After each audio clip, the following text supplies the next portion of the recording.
नुकसान आंखों को दिखता है क्या? केवल योगियों को दिखता है। वैसे ही क्या करना है, क्या नहीं करना है, योगियों को पता होता है। जो योगी नहीं है उनको नहीं दिखता। हमारे पिताजी ने किया, मैं भी करूंगा। पब्लिक सब कर रहे हैं, लेकिन सत्य पता नहीं है।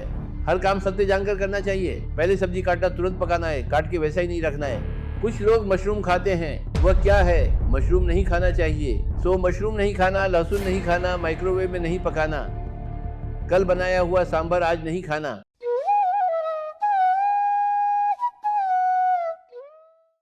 पिरामिड मेडिटेशन चैनल के सभी दर्शकों को मेरा नमस्कार।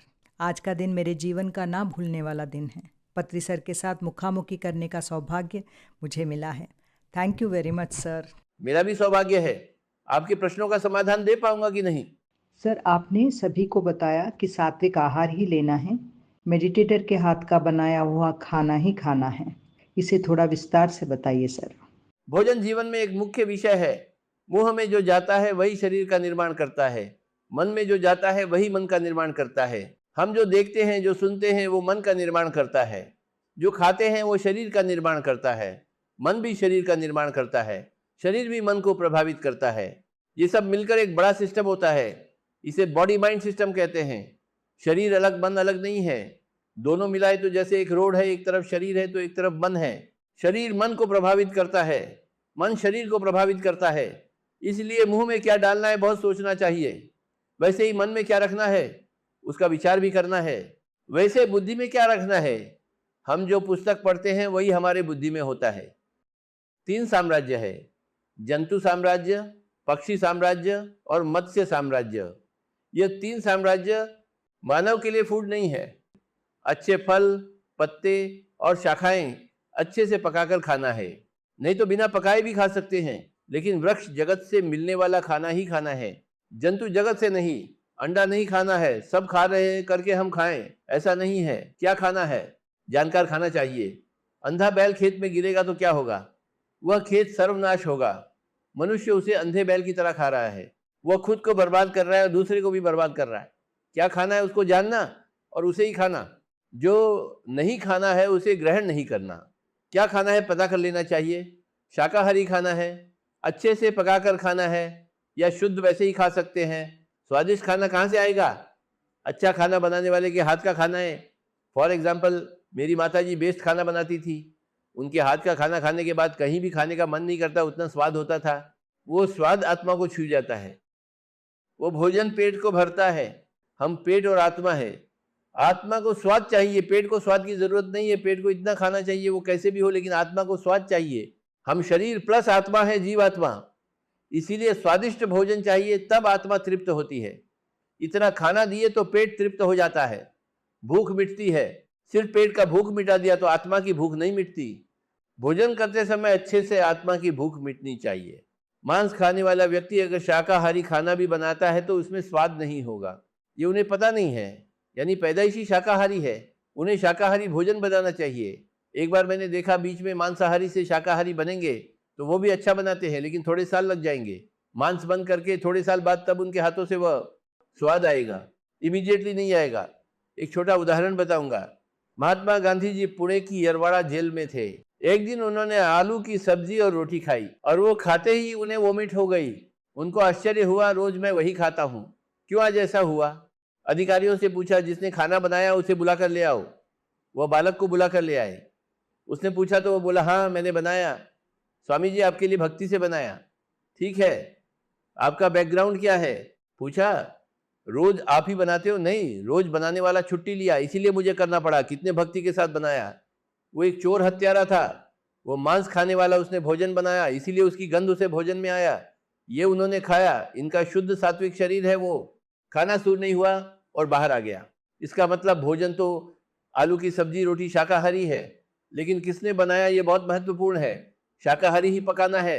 शाकाहारी में भी 2 है, एक शाकाहारी और दूसरा शाकाहारी प्लस महान ध्यानी। ध्यान यानी आत्मज्ञानी, यानी कि सभी को अच्छा करने वाला, उद्देश्य रखने वाला, प्रेम से देने वाला, प्रेम से पकाने वाला।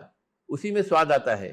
इसीलिए मैं हर घर में मैं ही पकाता हूँ, ये मेरी जिम्मेदारी है। मेरे हाथ का बनाया हुआ आलू की सब्जी बहुत स्वादिष्ट होता है, एनर्जी होता है। मैं बहुत सिंपल खाना बनाता हूँ। आलू को तेल में डालते हैं, थोड़ा नमक, थोड़ा मिर्ची डालते हैं, बस इतना ही, उसमें कोई टेक्नोलॉजी नहीं रहता है, लेकिन उसमें स्वाद होता है। क्यों होता है? क्योंकि मैं एक अतज्ञानी हूँ, मैं एक ध्यानी हूँ और सबको स्वादिष्ट खाना खिलाऊं, ये उद्देश्य रखता हूँ। अद्भुत सर, बहुत अच्छा क्लैरिटी दिया आपने। आत्मज्ञानी ही खाना पकाना है। ध्यान में बहुत से लोग शाकाहारी ले रहे हैं, लेकिन कहते हैं कि हमें जागरूकता नहीं आई, अभी भी लहसुन यूज़ कर रहे हैं। इसके बारे में बताइए। ये शर्ट है, कोई ना कोई तो इसको बुना होगा, नहीं बुना क्या? यानी जिसने भी बुना है उसका एनर्जी इसमें है, सृष्टिकर्ता का एनर्जी इसमें होगा कि नहीं?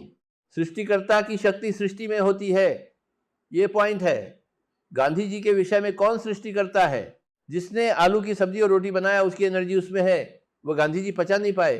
सृष्टिकर्ता की एनर्जी शक्ति सृष्टि में होती है। यानी ये आलू टमाटर किसने बनाया बताइए? तैयार किए बिना आता है क्या? किसी ने तो तैयार किया तो ही वो आया। तैयार करने वालों को सृष्टिकर्ता कहते हैं। जिसने तैयार किया उनकी एनर्जी होगी या नहीं उस खाने में? लहसुन इस उद्देश्य से उगाया गया कि शाकाहारी को मांसाहार की ओर ले जाने के लिए ऐसे लोगों से सृष्टि करवाया गया। यानी कि जो इसे खाते हैं वो जल्द मांसाहार की तरफ जाते हैं, इसीलिए लहसुन नहीं। पिरामिड मास्टर्स मुख्यतः लहसुन से परहेज करते हैं ताकि ध्यान और जागरूकता की अवस्था बनी रहे। Wonderful sir. और एक बात, मॉडर्न टेक्नोलॉजी आने के बाद माइक्रोवेव ज़्यादा उपयोग में आ रहा है, इसके बारे में बताइए। नो माइक्रोवेव, वो हाई वोल्टेज में हम जो भी पकाते हैं उसमें की शक्ति क्षीण हो जाती है। उसमें केवल पदार्थ रहता है, एनर्जी नहीं रहता। जैसे शव में मैटर है लेकिन एनर्जी है क्या? उसमें एनर्जी बाहर निकल गया। शव में पूरे अंग है लेकिन उसमें एनर्जी है क्या? माइक्रोवेव में उसे पकाएंगे तो वो पूरा शव बन जाता है, उसमें एनर्जी नहीं होती। इसीलिए माइक्रोवेव का उपयोग कभी नहीं करना चाहिए। वैसे ही अमेरिका में देखा, फ्रिज से सांभर लेकर आए थे। सांभर कब बनाया पूछे तो बताया पिछले साल बनाया बोला। यानी पिछले साल बनाया हुआ फ्रिज में रखकर इस साल में परोस रहे हो, ये वर्जित है। जब का तब बनाना चाहिए, गरम गरम खाना चाहिए, जब बनाया है तभी ताज़ी खाना चाहिए। इसी में और बात आती है सर, कुछ लोग हमें सुबह समय नहीं रहता कहकर पहले दिन ही सब्जी काट कर रखते हैं। वे कहते हैं अगर पहले ही कट करने से क्या नष्ट होगा? कट नहीं करना है, फ्रेश कट करना है। नुकसान आंखों को दिखता है क्या? केवल योगियों को दिखता है, आपको नहीं दिखता है। मरे हुए लोग किसे दिखते हैं? योगियों को। वैसे ही क्या करना है क्या नहीं करना है योगियों को पता होता है, जो योगी नहीं है उनको नहीं दिखता। हमारे पिताजी ने किया मैं भी करूंगा, मेरी माताजी ने किया मैं भी करूंगी, वैसे ही रहेंगे। पब्लिक सब कर रहे हैं लेकिन सत्य पता नहीं है। हर काम सत्य जानकर करना चाहिए।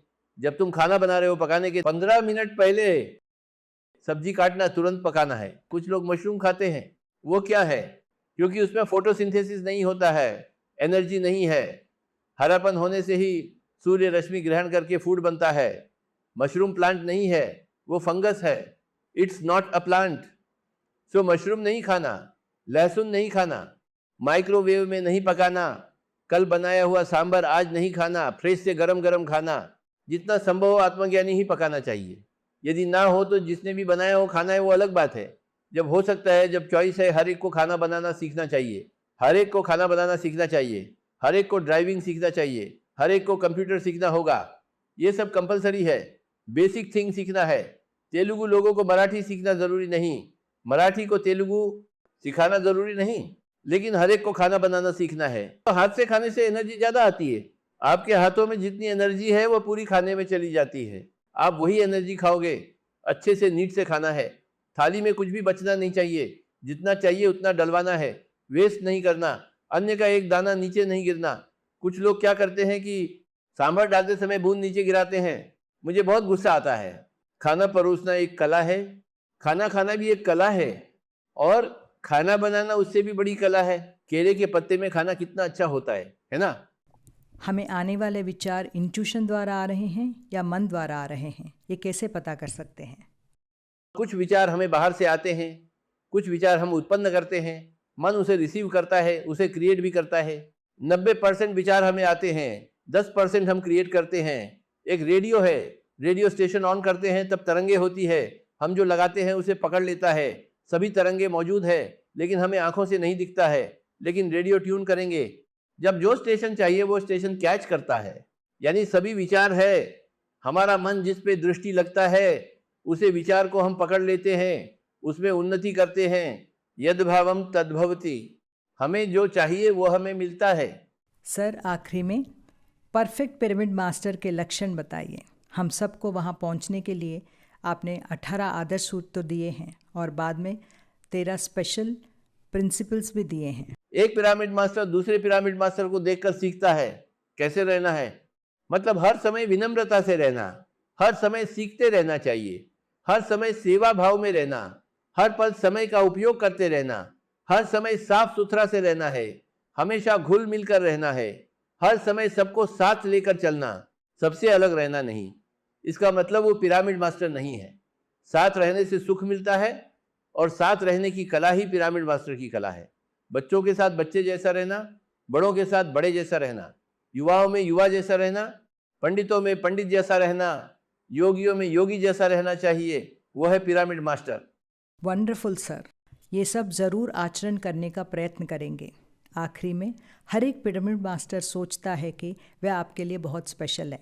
आप भी उनके साथ ऐसे ही व्यवहार करते हैं। Everybody is special, you are also very very special for me. आपके हाथ का बनाया हुआ खाना बहुत ही स्वादिष्ट होता है। Thank you very much sir.